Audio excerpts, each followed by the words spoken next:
When you're raising a child, your child is just more than one thing. Your child can be a myriad of things. And in your case, your child happens to be almost a teenager, transgender, transfeminine, in a house full of people that are very, very, very energetic.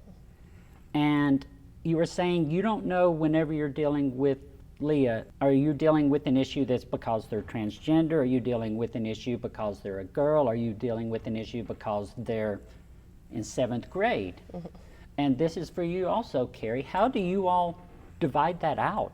Is it easy? Is it even possible to divide it out? These are the things that parents, I really feel, want to know, the hard questions. Mm-hmm. Well, and I don't know that I have the answer. I think that's the question is, when, Leah wakes up in the morning, we know that an 11-year-old is capable of being out of sorts on just a general level. So that is the concern that I have when, I'm walking through life with her right now, because I feel that, because she's transgender, there's an extra level, and how do I know which to treat first, or how do I support her the best? That's one of the concerns I have. My biggest concern while parenting her is to make sure I'm doing everything I can. I think that's the fear, because there's so much that's unknown.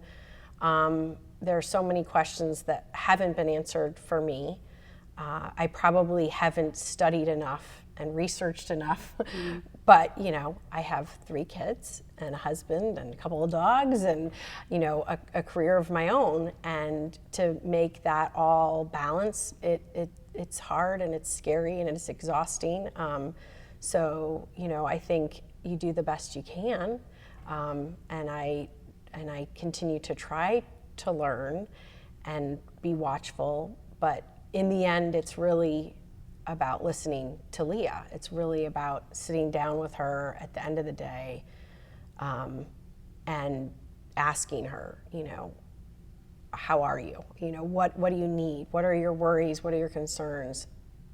That's the best thing that I've been able to do so far, and it's working. Yeah, communication, I think, is the most important thing. Is being and of course, as a tween, as an 11-year-old, we all know that's the hardest time to communicate between a parent and a child. It's kind of the beginning of the end of that, like, innocence of being able to just talk freely between a parent and a child.